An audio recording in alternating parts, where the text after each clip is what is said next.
Jason Whitlow didn't expect to throw a punch before breakfast, but when a guy in a ski mask yanked a woman's purse right in front of his 5-year-old son's preschool, instinct kicked in. "Hey," Jason shouted, lunging across the sidewalk. The thief tried to run. Jason blocked him with his arm, grabbed the guy's hoodie, and slammed him against the side of a parked van. The woman, tall, elegant, with dark hair pulled into a sleek ponytail, stumbled back, shocked. The thief wriggled free and took off down the street, but not before Jason snatched the purse out of his hand. "You okay?" Jason turned to the woman, breathing hard. His knuckles were scraped, but the adrenaline muted the pain. She blinked. "Why, yeah, I think so." Jason handed her the purse. "You should keep that close. This area's not always great in the mornings. Thank you." Her voice was calm, but her hands shook. "You didn't have to do that." Jason glanced over his shoulder at the preschool doors. "I've got a kid to set an example for." Just then, the doors flew open and a little boy ran out. "Daddy," Jason crouched and scooped up the boy. "Hey, buddy, I told you to wait with Miss Carla." "I saw you fight that guy." Weston's eyes were huge. "You're like a superhero," Jason chuckled. "Let's not make that a habit." The woman was still standing there, looking at him with something like curiosity. "I'm Jason," he said, shifting Weston to his other hip. She hesitated. Francesca Gale." Jason didn't recognize the name, and that was probably for the best. "Well, Francesca, maybe next time bring a bodyguard if you're going to walk around here with a bag like that," he said, nodding toward her sleek designer tote. She looked down at it like she'd never noticed it before. "Noted. I gotta drop him off. You sure you're okay?" She gave a small smile. "I am now." Jason gave her a nod and disappeared into the preschool, not thinking twice. Later that night, Jason was closing up the small auto repair shop he worked at when a sleek black SUV pulled up in front. He didn't think much of it until the passenger door opened and Francesca stepped out, heels clicking on the pavement. Jason wiped his hands on a rag. "You lost again," she smiled. "I owe you coffee. You don't owe me anything." "No," she said, walking closer, "I do." "You stepped in when you didn't have to." Jason glanced down at himself, grease-stained jeans, faded t-shirt. "Don't think this is a coffee kind of outfit." Francesca tilted her head. "Lucky for you, I brought it to you." She held out a cardboard tray with 2 cups. Jason blinked, then took one. "Thanks." She leaned against the hood of her car. "You run this place. I work here, own a small percentage, mostly sweat equity. It's a good place, honest work." "You have kids?" she asked, sipping her drink. "Just the one, Weston, 5, he's." "Everything?" She smiled, and something in her face softened. "He's lucky." Jason looked at her curiously. "What do you do, Francesca?" "I run a company," she said simply. Jason didn't press. "What kind?" She shrugged. "Import-export, logistics." "Boring stuff." "Must pay well," he said, gesturing toward the SUV. She laughed. "You could say that." It should have felt awkward, her in designer heels, him covered in oil, but it didn't. She stayed for almost an hour, talking about everything and nothing. She asked about Weston's favorite cartoons, his co-parenting situation — there wasn't one Weston's mom had left when he was 2 — and his dreams. Jason found himself telling her things he rarely said out loud. When she finally stood to leave, she looked at him for a long beat. "You're a good dad." He scratched the back of his neck. "I try." She hesitated. "Can I see you again?" Jason was stunned. "You want to see me? Why?" Her smile turned shy. "You're real, and I don't meet a lot of real." He stared at her for a beat, then nodded. "Yeah. I'd like that." Over the next few weeks, Francesca showed up at the shop more than once, always with coffee, sometimes with lunch. She asked about Weston, brought him little puzzles and books. Jason kept waiting for the catch. One Saturday, she invited them both out to the zoo. Weston clung to her hand like she was his favorite person in the world. "You're great with him," Jason said, watching her kneel to tie Weston's shoe. "I love kids. I used to think I'd have a dozen." Jason studied her. "What happened?" She paused. "Work happened. Life happened." At the end of the day, Weston fell asleep in Francesca's arms. Jason tried to take him, but she shook her head. "Let me." Jason's chest tightened. That night, after Weston was tucked in, Jason walked Francesca out to her car. She turned to him, her eyes searching his. "You're not what I expected," she said softly. "Neither are you," he said. She stepped forward. "Can I kiss you?" Jason didn't answer. He just pulled her in and kissed her like he'd been waiting for it since the moment they met. The next morning, the paper arrived late. Jason barely had time to glance at the front page before Weston spilled juice all over it. But it was enough to see the headline. Billionaire CEO Francesca Gale acquires European shipping conglomerate. Jason stared at the photo. It was her. The same woman who'd been laughing with Weston in the zoo, the same woman who kissed him like she meant it. "Dad," Weston tugged on his sleeve. "You okay?" Jason folded the paper, heart pounding. He hadn't just fallen for a woman, he'd fallen for a billionaire. Jason didn't call her. Not the next day. Not the one after. He couldn't. Not after seeing that headline. Not after realizing the woman who'd been sitting barefoot on his couch eating pizza with his son also happened to be one of the wealthiest women on the eastern seaboard. He'd Googled her. Francesca Gale, CEO of Gale Worldwide, net worth in the low billions. A regular at high-profile charity events, known for her ruthlessness in business and her almost complete lack of personal scandal, until now. Jason stood in the break room of the shop, staring down at the coffee machine, trying to remember what day it was. Monday, Tuesday, he hadn't slept. Every time he closed his eyes, he saw her face when she looked at Weston, unfiltered, warm, like she belonged there. "Hey," came a voice from the doorway. He turned. Francesca stood there, dressed in dark jeans and a sweater that probably cost more than his truck. Her hair was pulled back, and she held a small paper bag in one hand. "I brought those lemon muffins Weston liked," she said casually, as if nothing had changed. Jason crossed his arms. "You lied to me." Her fingers tightened on the bag. "I didn't lie, I just didn't lead with the part that usually makes people vanish. You let me think you were just normal. I never said I was. You let my son get attached to you." She looked at him, even. "And I got attached to him." Jason turned away. Francesca stepped into the room, setting the bag on the table. "You think I don't know what this looks like? You think I don't know how fast this moved?" "But Jason, everything I said to you was real, every moment. You let me find out from the news. Do you know how that felt? I didn't plan for any of this. That day with the thief, I wasn't supposed to be there. My driver took a wrong turn. I only got out to take a call." Jason looked at her now, finally. "So what happens next? You go back to your penthouse and forget all about the mechanic and his kid." She reached into her pocket and pulled out a small piece of folded paper. "That's the address of a townhouse in Brooklyn. I've been staying there for over a year. No staff, no press, just me. I needed a break from all of it. I've been running the company remotely." He didn't move. "I didn't pick you because it was convenient," she said, voice quieter now. "I picked you because you didn't ask me for anything. You saw me, not what I had." Jason's jaw flexed. "You think that makes this easier?" "No, but I'm not walking away unless you tell me to." He didn't. Not yet. Instead, he walked past her, out of the break room, through the garage and into the cold air outside. She followed. "Jason, Weston's not just a kid to show off at charity galas," he said, turning around. "He's my whole life. If you're in, you're all the way in. If this is something shiny you're playing with because it feels real for 5 minutes." "It's not," she said. "I've had shiny, I've had perfect. I've had men who would crawl through glass to get to my bank account. None of them ever made me feel like this." He stared at her for a long moment. Finally, his voice came low. "If I let you in, there's no going back, not for me, not for Weston. You need to be sure." "I am," she said without hesitation. He didn't kiss her, didn't touch her, he just nodded. That night, she came over with a bag of groceries and cooked dinner in his kitchen. Real food: roasted chicken, vegetables, mashed potatoes with too much butter. Weston loved every bite and made her laugh so hard she nearly dropped a plate. Later, after Jason put Weston to bed, he walked into the living room to find her sitting on the floor, flipping through one of Weston's picture books.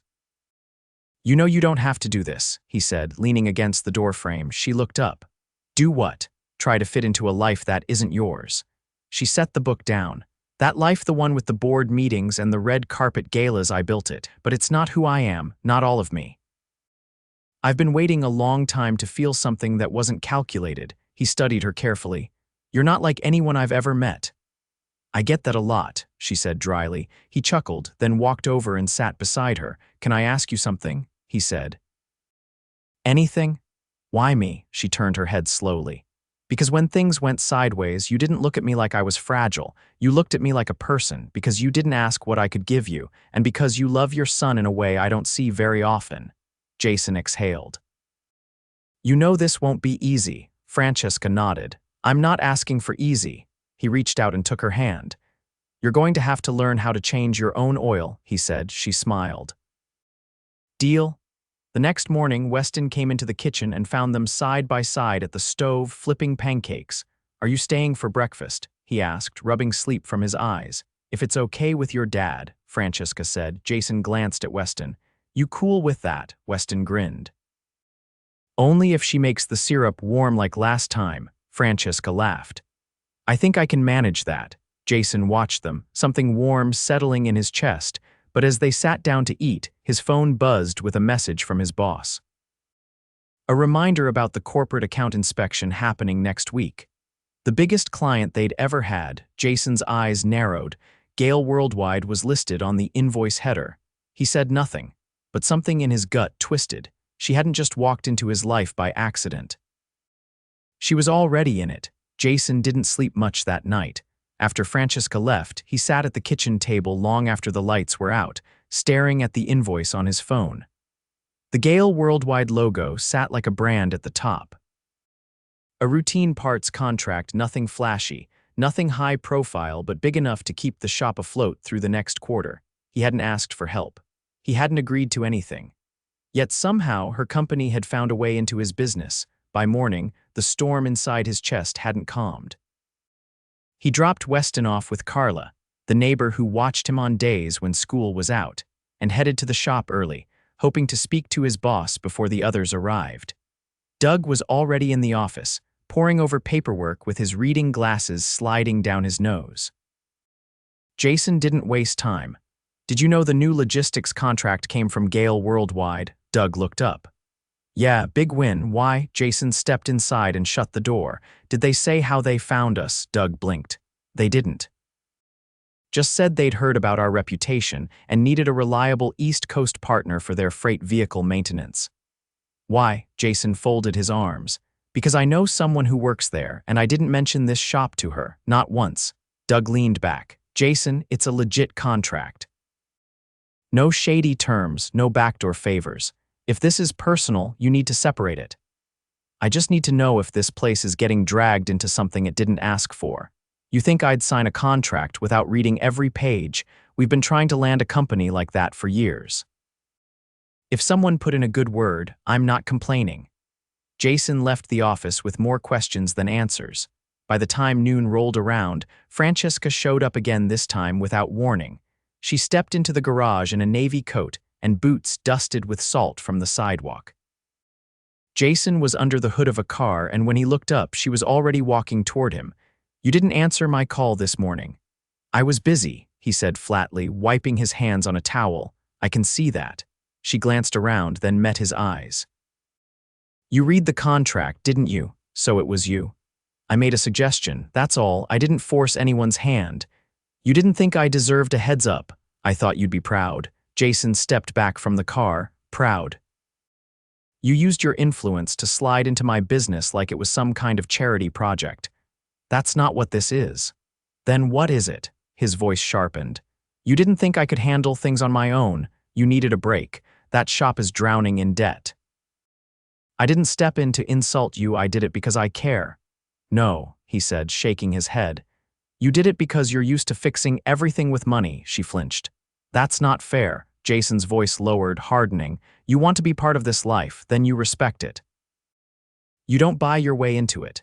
Francesca looked around the garage, her expression unreadable.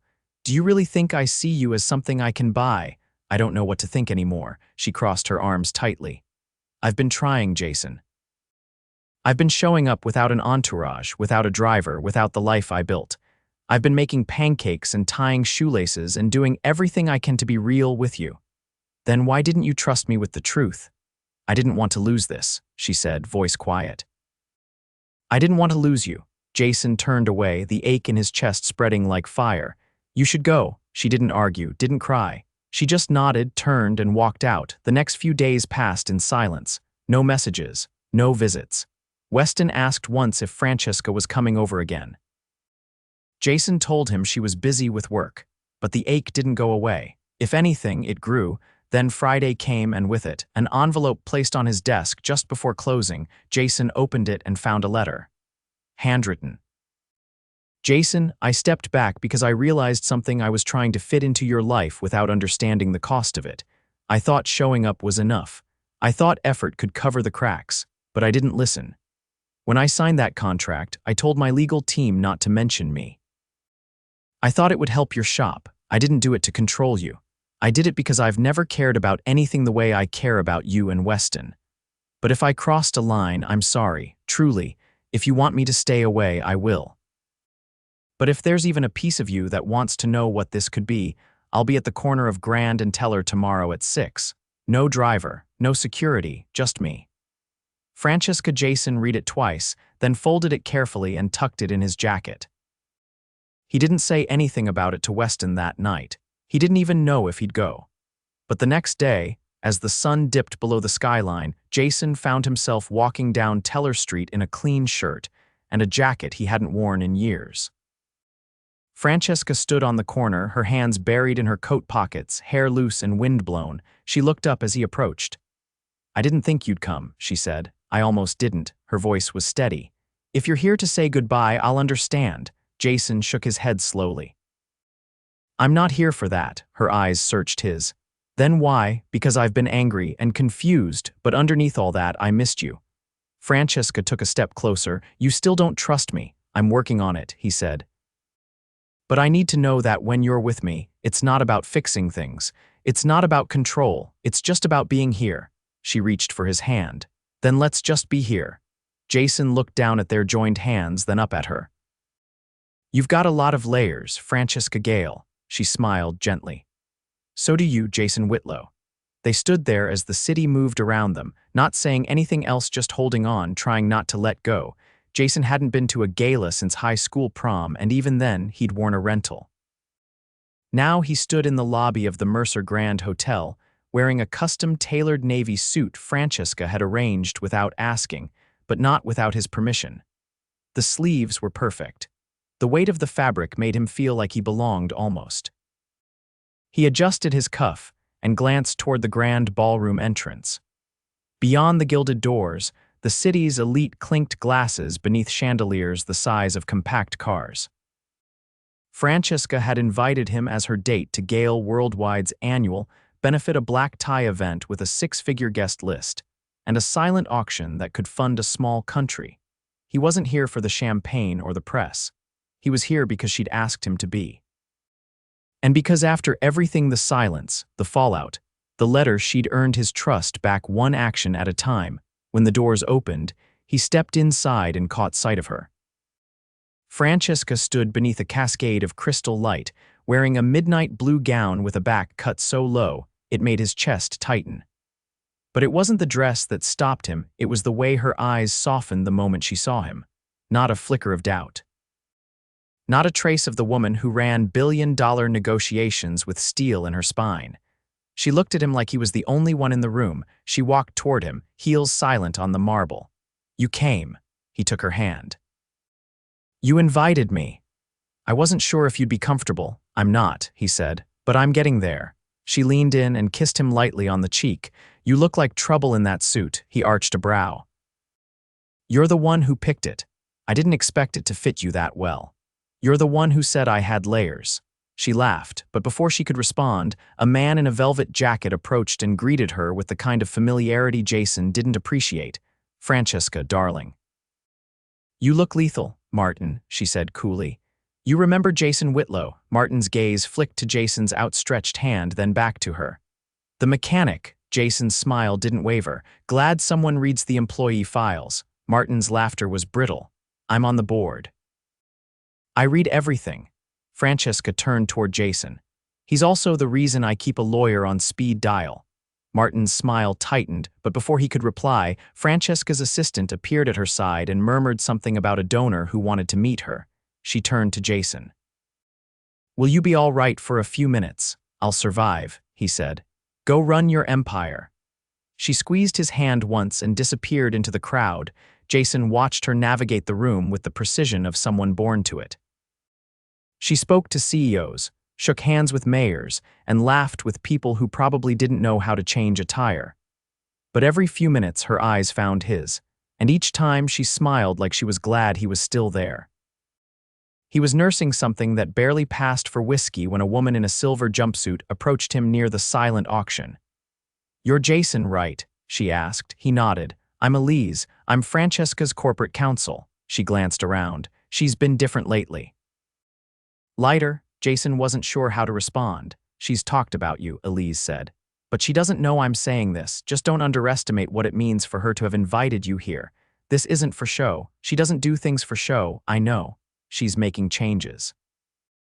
"Big ones?" Jason looked at her carefully. "What kind of changes?" Elise hesitated. "She's stepping back, selling off her position in the European division, refocusing on domestic operations. She said she wants to be more present." Jason absorbed that. "She didn't tell me. She will. She's just trying to make sure she's not giving anything up for the wrong reason." He nodded slowly, understanding more than Elise probably realized. When the speeches started, Francesca stood on stage and delivered hers with the grace of someone in complete control. But when she mentioned her father, the man who'd started the company, the man who'd passed away when she was in her 20s, her voice caught. Jason saw her hand tighten around the podium. "I used to think success meant never needing anyone," she said. "But I've learned that strength doesn't come from standing alone. It comes from choosing the people you build your life with." Her eyes met his. "Sometimes the things that change us most don't arrive with warning. They show up when you least expect them. And they ask for nothing in return." The room applauded. She stepped off the stage and walked straight to him.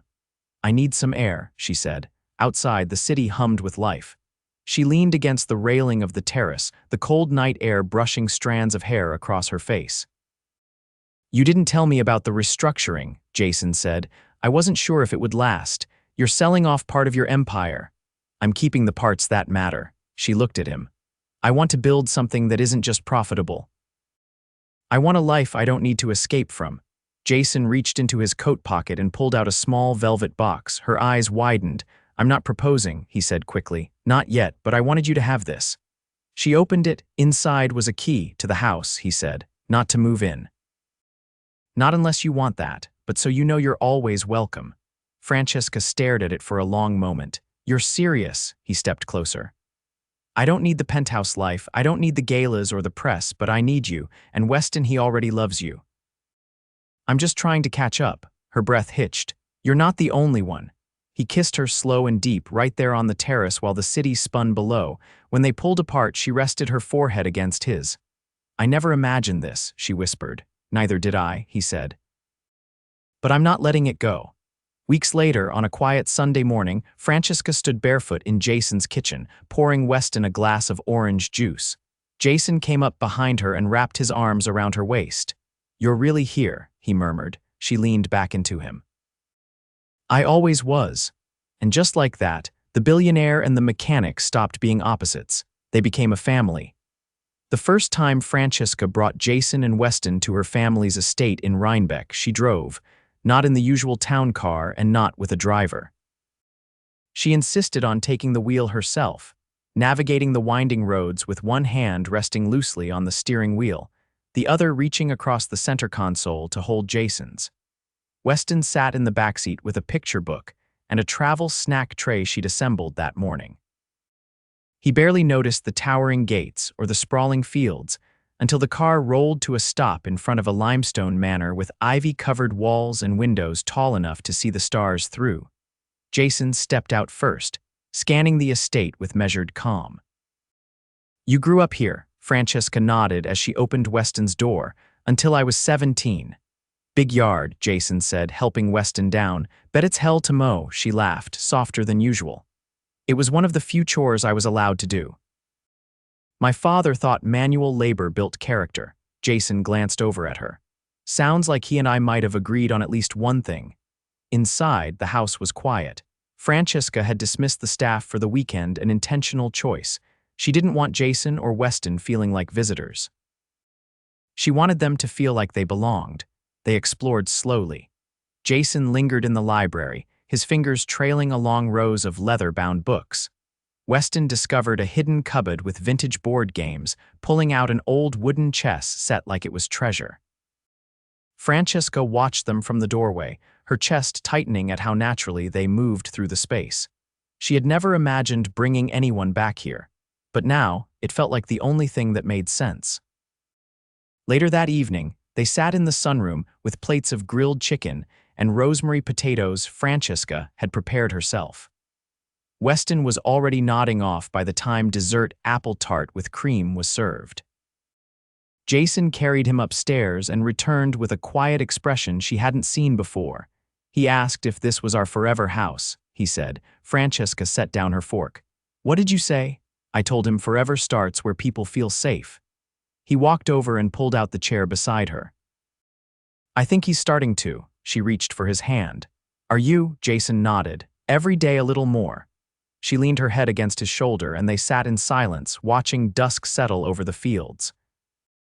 The next morning brought something unexpected. A sealed envelope slipped beneath the front door. Francesca recognized the wax seal before she even bent to pick it up. Jason watched her eyes narrow. "What is it?" A board summons, from the European division. She opened it and read quickly. "They're contesting my decision to sell. You signed the papers last week. They're trying to block it on procedural grounds. Clausing says it undermines the board's strategic direction. They want a hearing." Jason stood. "Can they stop you?" "No," she said slowly, "but they can drag it out. And they can make it loud." "Do you want me there?" She looked up at him. "Why would you be?" "Because you're not going to walk into that room alone." Francesca's lips parted, but no words came. Jason stepped closer. "You stood by me when I needed to face the hardest parts of my past. Let me stand by you now." She blinked once, then nodded. The hearing was scheduled for the following week, held in a high-rise conference room in Manhattan, where she once ruled without question. Francesca walked in wearing a tailored black suit, her hair swept up in a knot that didn't move when she turned her head. Jason walked beside her, not in the background, not trailing behind beside her. The boardroom was cold and full of old men who had once whispered about her behind her back and smiled to her face. Now they stared at her like they didn't recognize her at all. Clausing cleared his throat. "Francesca, this is highly irregular," she sat, folding her hands calmly. "So was building this company out of my father's shadow. Irregular doesn't mean wrong. You're walking away from a division that generates over 40% of our international revenue." "I'm refocusing, not retreating. I'm investing in the future. The domestic side is where we started. It's where we grow next." Clausing gestured toward Jason. "And this mechanic you've brought to the table, is this your vision of leadership now?" Jason didn't flinch. "I'm not here to lead your company, sir. I'm here to support the woman who does." Francesca leaned forward. "You want to fight? Fine. But understand this: my shares, my decisions, my name on that contract. If you try to undermine me, I'll take it to arbitration and I'll win. And when I do, I'll remember exactly who stood in my way." The room fell quiet. Jason watched her, pride burning in his chest. They left together without another word. Outside, on the sidewalk, Francesca turned to him. "I've never brought anyone to a board hearing." Jason slipped his hand into hers. "I'm glad I was the first," she smiled. "You were the only one I ever wanted to." They stopped on the corner. The air was crisp, spring creeping into the wind. When she looked at him, her eyes held none of the guarded steel she wore in that room, just warmth, just him. "I want to marry you," she said. Jason's breath caught. "You're serious?" "I've never been more." He didn't hesitate. "Then let's do it." They married 5 weeks later in a ceremony that blended their worlds. Francesca in a simple gown and bare feet, Jason in rolled sleeves and a navy vest, Weston standing between them holding both their hands. There were no reporters, no luxury venue. Just their closest people, a garden strung with lights and a promise spoken beneath the open sky. After the vows, Francesca bent down and kissed Weston's forehead. "From today on, we're your always." Jason pulled them both into his arms. No matter what, they didn't need a castle or a penthouse. They built their forever in a house with uneven steps, a backyard full of soccer balls, and a kitchen where Sunday mornings smelled like pancakes and fresh coffee. Francesca still ran her company, but now from home 3 days a week. Jason expanded the shop and trained 2 new apprentices. Weston grew taller, smarter, and louder, filling the house with questions and laughter. And every night when the world quieted and the lights dimmed, Francesca curled into Jason's chest and he wrapped his arms around her like he never planned to let go. Because he didn't. They had already lived through their twist, now they were living their truth together. Always.